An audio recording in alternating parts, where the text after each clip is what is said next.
Halo semuanya, apa kabar? Hari ini aku mau berbagi cerita yang bikin kalian geleng-geleng kepala saking uniknya. Jadi, ada kisah tentang seorang pemuda dari keluarga terpandang yang tiba-tiba harus menikahi gadis biasa. Kenapa bisa begitu? Karena ada kesalahpahaman besar. Dia mengira gadis ini hamil anaknya. Bisa bayangin gak sih? Jadi ceritanya begini, si pemuda ini namanya Andi. Dia anak tunggal dari keluarga pengusaha sukses di Jakarta. Hidupnya serba mewah dan teratur. Nah, suatu hari dia datang ke pesta kantor dan bertemu dengan Sari, seorang karyawan baru di bagian administrasi. Mereka ngobrol sebentar dan Andi langsung tertarik sama Sari. Tapi sayangnya, malam itu Andi kebanyakan minum dan jadi mabuk berat.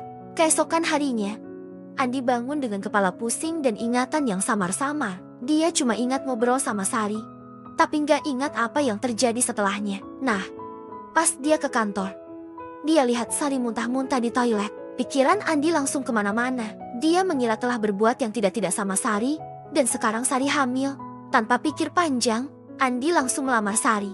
Dia merasa harus bertanggung jawab. Sari yang bingung awalnya menolak, tapi karena desakan keluarga Andi yang khawatir nama baik keluarga tercoreng, akhirnya Sari setuju. Padahal, Sari cuma masuk angin biasa loh waktu itu. Tapi ya sudahlah, pernikahan pun digelar dengan mewah meski tanpa cinta. Awal-awal pernikahan, suasananya benar-benar canggung. Andi dan Sari tidur di kamar terpisah. Mereka jarang ngobrol kecuali hal-hal penting. Keluarga besar Andi juga nggak terlalu welcome sama Sari. Mereka menganggap Sari cuma numpang nama dan harta keluarga. Tapi di tengah suasana yang nggak enak itu, ada satu orang yang bisa melihat ketulusan Sari. Dia adalah nenek Andi. Nenek yang sudah berusia 80 tahun ini punya mata yang jeli. Dia bisa lihat kalau Sari itu gadis baik-baik yang terjebak dalam situasi rumit. Suatu hari, nenek mengajak Sari minum teh berdua. Di situ nenek curhat tentang masa mudanya dulu. Ternyata nenek juga dulu menikah karena perjodohan, tapi akhirnya bisa bahagia dengan kakek. Nenek memberi semangat ke Sari untuk tetap tegar dan sabar menghadapi situasi ini. Sejak saat itu, Sari jadi dekat dengan nenek. Dia sering membantu nenek merawat tanaman di taman atau menemani nenek main catur. Kehadiran Sari membuat nenek jadi lebih ceria. Hal ini diam-diam membuat Andi terkesan. Dia mulai melihat sisi lain dari Sari yang selama ini tidak dia sadari. Tapi masalah baru muncul di tempat kerja Sari. Ada rekan kerja yang iri karena Sari sekarang jadi istri bos. Orang ini sengaja menjatuhkan Sari dengan memfitnah kalau Sari merusak dokumen penting untuk presentasi ke klien. Padahal Sari nggak tahu apa-apa soal itu. Gara-gara fitnah itu, Sari dipecat dari perusahaan. Dia benar-benar terpukul. Di saat yang sama, keluarga besar Andi mulai bertanya-tanya kenapa perut Sari belum juga membesar, padahal sudah beberapa bulan berlalu. Mereka curiga jangan-jangan Sari bohong soal kehamilannya. Sari yang sudah stres berat akhirnya memutuskan untuk jujur ke Andi. Dia cerita kalau sebenarnya dia nggak pernah hamil dan nggak tahu kenapa Andi tiba-tiba melamarnya waktu itu. Andi kaget bukan main. Dia sadar kalau selama ini dia salah sangka. Tapi anehnya, Andi nggak marah. Justru dia merasa lega karena akhirnya semua jelas. Selama beberapa bulan tinggal bersama, Andi sudah mulai jatuh cinta sama ketulusan dan kebaikan hati Sari. Dia nggak peduli lagi sama kesalahpahaman yang terjadi di awal. Yang dia tahu, dia nggak mau kehilangan Sari. Andi pun mengajak Sari bicara dari hati ke hati. Mereka cerita tentang perasaan masing-masing selama ini. Ternyata diam-diam Sari juga mulai suka sama Andi. Tapi dia nggak berani bilang karena takut dianggap matre. Akhirnya mereka berdua tertawa lepas, lega karena semua sudah terbuka. Tapi masalah belum selesai. Ibu Andi yang dari awal nggak setuju sama pernikahan ini, jadi makin marah pas tahu soal kebohongan ini. Dia minta Andi segera menceraikan Sari. Andi bingung harus gimana. Di satu sisi dia sayang sama ibunya, tapi di sisi lain dia nggak mau kehilangan Sari. Di tengah kebingungan itu, tiba-tiba nenek turun tangan. Nenek bicara empat mata sama ibu Andi. Nenek cerita gimana dia melihat ketulusan Sari selama ini.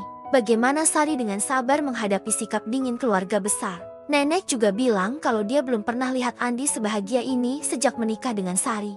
Ibu Andi yang awalnya keras kepala akhirnya luluh juga. Dia sadar kalau kebahagiaan anaknya yang paling penting. Perlahan-lahan, Ibu Andi mulai membuka hati untuk Sari. Dia mengajak Sari belanja bareng dan mengajari Sari resep-resep masakan kesukaan Andi. Suasana rumah jadi hangat. Andi dan Sari memutuskan untuk memulai semuanya dari awal. Mereka pergi bulan madu yang tertunda ke Bali. Di sana mereka benar-benar bisa mengenal satu sama lain tanpa tekanan dari siapapun. cinta mereka tumbuh semakin dalam. Setahun berlalu, dan sebuah keajaiban terjadi. Sari hamil, kali ini beneran. Bukan salah paham, Andi senang bukan main. Dia langsung telepon seluruh keluarga besar untuk memberi kabar gembira ini. Semua orang ikut bahagia. 9 bulan kemudian, Sari melahirkan bayi perempuan yang cantik. Mereka memberi nama si kecil Cinta, sebagai simbol cinta sejati yang akhirnya mereka temukan. Nenek yang sudah sepuh pun menangis terharu saat menggendong cicit pertamanya. Kisah Andi dan Sari ini mengajarkan kita banyak hal, bahwa kadang awal yang gak terduga bisa berujung pada kebahagiaan yang luar biasa. Bahwa cinta sejati bisa tumbuh dari situasi yang paling tidak diharapkan. Dan yang paling penting, kejujuran dan ketulusan hati selalu menang pada akhirnya.